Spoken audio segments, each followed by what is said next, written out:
Hello everyone, good evening.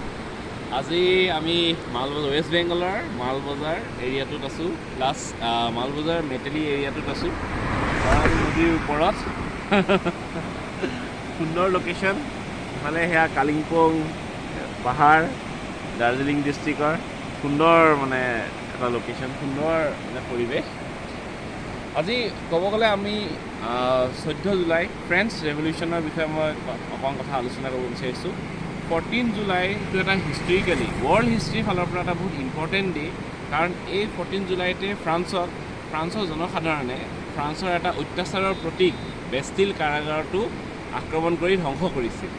ইয়াৰ ফলত মানে কি হৈছিল ফ্ৰান্সৰ যিটো শাসন আছিল ৰাজতন্ত্ৰ আছিল সেই ৰাজতন্ত্ৰৰ ভেটি থৰক বৰক হৈ গৈছিল আৰু স্বেচ্ছাচাৰী শাসনৰ এগেইনষ্টত জনসাধাৰণৰ এই যিটো আক্ৰমণ সেইটো এটা হিষ্ট্ৰীৰ প্ৰথম উদাহৰণ এটা আছিলে আৰু ফ্ৰান্স ৰেভলিউশ্যনৰ ফলতে আমি লিবাৰ্টি ইকুৱেলিটি ফ্ৰেটাৰ্নিটি আদৰ্শ আমি গম পাইছোঁ সেইবিলাকৰ ফ্ৰান্স ৰেভলিউশ্যনৰ সেই যিটো আদৰ্শ সেই আদৰ্শই পিছত আমাৰ মডাৰ্ণ এইজত আমাৰ এতিয়া আমি যিটো এই মডাৰ্ণ এজ পাইছোঁ এই মুক্ত সমাজ পাইছোঁ নিজৰ আইডিয়া ডেমক্ৰেচি এই গোটেইবিলাক বস্তুৰ আচলতে ডাইৰেক্টলি বা ইনডাইৰেক্টলি কণ্ট্ৰিবিউশ্যন সেই ফ্ৰান্স ৰেভলিউশ্যনকে আমি দিব লাগিব France ৰেভলিউশ্যনৰ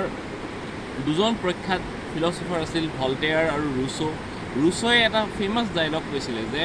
man is born free but everywhere it is in chain মানে মানুহ জন্ম স্বাধীনভাৱে হৈছে কিন্তু চব ফালৰ পৰা জন্ম হোৱাৰ পিছতে চব ফালৰ পৰা শিকলিৰে বান্ধি দিছে সেই শিকলিবিলাক হ'ল সামাজিক বান্ধন নীতি নিয়ম মানে চব ফালৰ পৰা মানে লৰচৰ কৰিব নোৱাৰে জন্ম স্বাধীনভাৱে হ'ল কিন্তু মানে লৰচৰ কৰিব নোৱাৰে সামাজিক বান্ধোন নীতি নিয়মৰ মাজত ত' ৰুছ'ই স্বাধীনতা বিশ্বাস কৰিছিল ৰুছ'ৰ আগৰ ভল্টেয়াৰেও স্বাধীনতাৰ কথা কৈছিল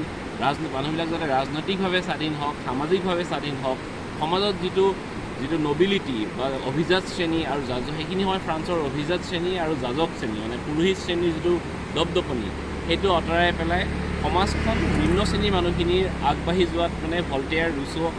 অন্যান্য ফৰাচী যিখিনি আছে ফিল'চফাৰবিলাকে মানে খুব ডাঙৰ মানে আগভাগ লৈছিল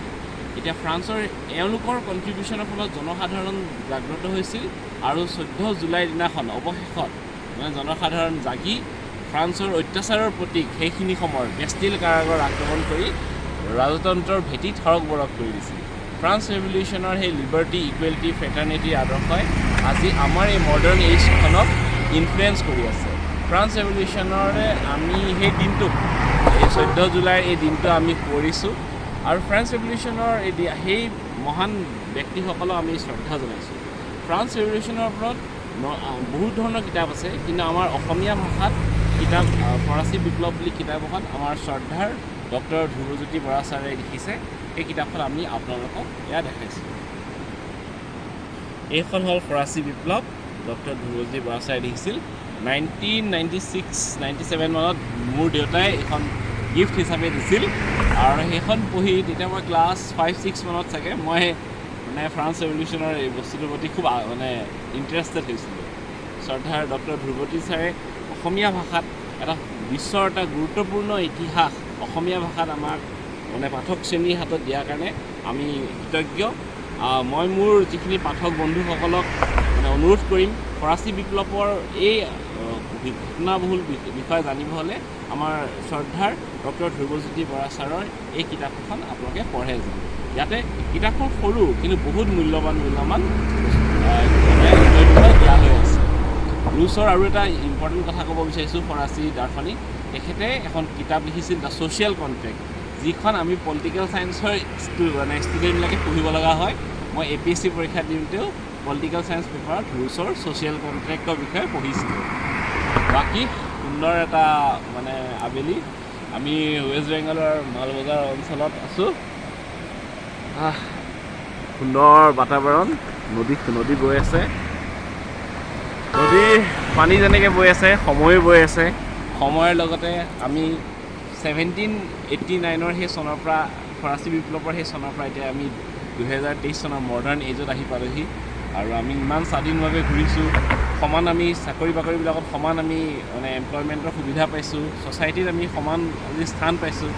এই সকলোবিলাকত মই মোৰ ব্যক্তিগত মতামত যে ফ্ৰান্স ৰেভলিউশ্যনৰ সেই ঘটনা যিখিনি ফৰাচী বিপ্লৱীবিলাকে যিখিনি কাম কৰিছিল সেই আজিৰ পৰা 200-250 বছৰ আগতে তাকে মই ক্ৰেডিট হিচাপে দিওঁ। বাকী সকলো বন্ধুবৰ্গবিলাকক হেপী উইকেণ্ড, হেপী ছানডে, সকলো সুস্থ হৈ থাকক।